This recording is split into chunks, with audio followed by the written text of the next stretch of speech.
Peace family, it's Richard Gilbo. For those who don't know me, owner of Rich Properties and Holdings and Pinstar LLC.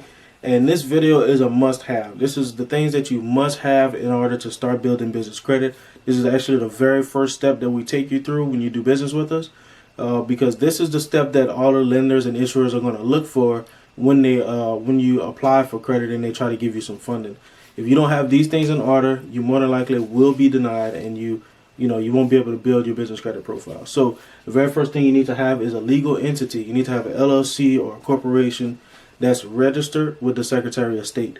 So that's going to enable you to have a EIN number, and that EIN number is going to be it's a tax identification number or employer identification number, and that's going to be your business's social security number when it comes to building business credit. So on the personal side, you have your personal social, and attached to that is a credit score and a credit profile. On the business side, it's the same thing.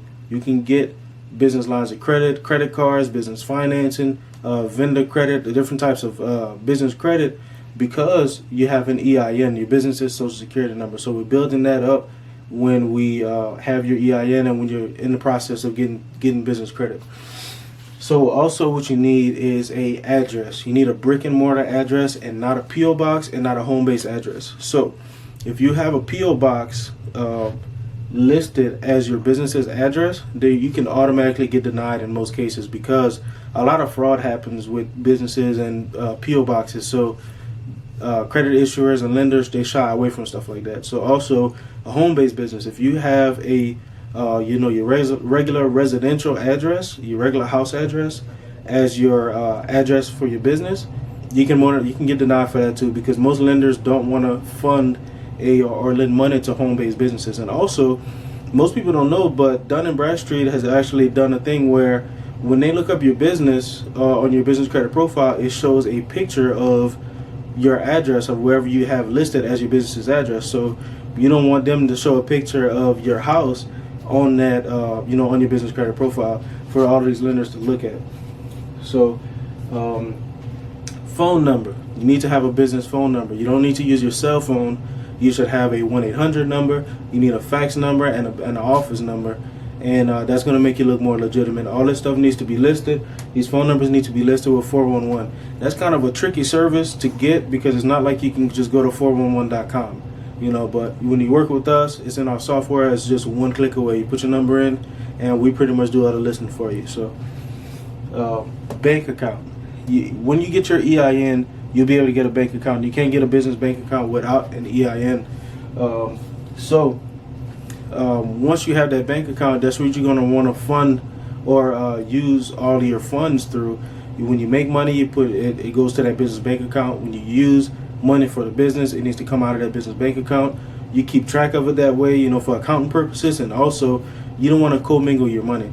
If you don't have a legal entity set up and you have a business bank account, you have a bank account and all your funds are going through there, if anyone tries to sue you for whatever reason, they don't like your service or whatever it is, some people are just out there to get you, then you'll be more liable. They can go after your personal assets because you're commingling your money. So we don't know what money is for who. We don't know if that's your business money or your personal money, because it's all being mixed together.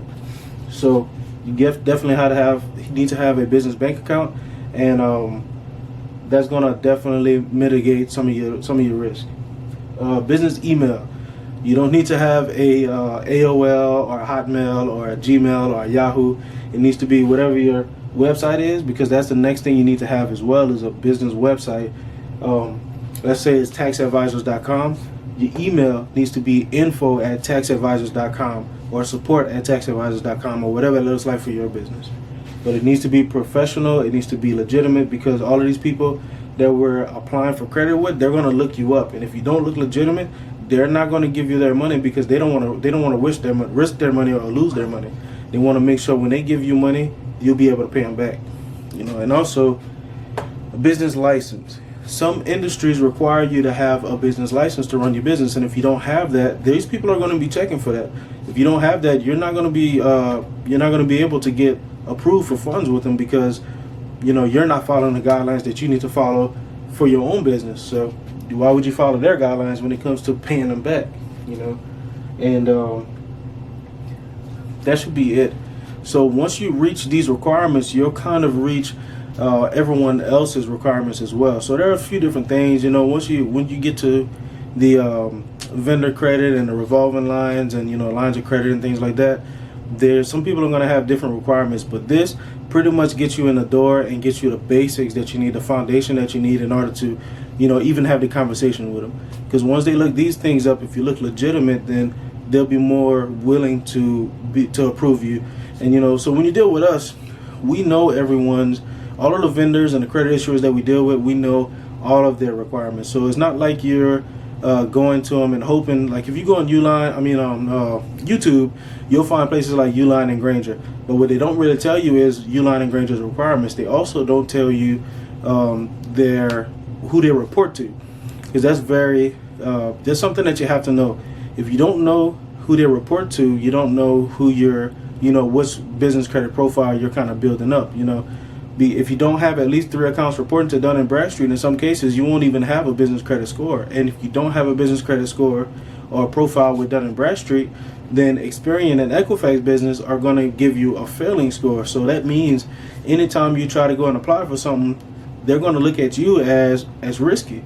So they'll say that your credit profile is too thin. You actually don't have any trade accounts, so it makes you look fraudulent. Some of the biggest companies that you go to, Walmart, for instance, runs off of business credit. So this is it's definitely beneficial. If you're looking to get business credit, you have to have all of these things. And when you work with us, we help you to get all of these things. You know, it's pretty simple, because when we're walking you through, and the advisors or the financial advisors are walking you through getting all of these things set up, it's just a click away. You know, you're learning while you're working, learning while you're earning. You know, so feel free to look us up, PennstarLLC.com, PennstarLLC.com. You can also reach out to us at 844-956-1448 and just ask for Richard, and I'll take care of you. See you at the top.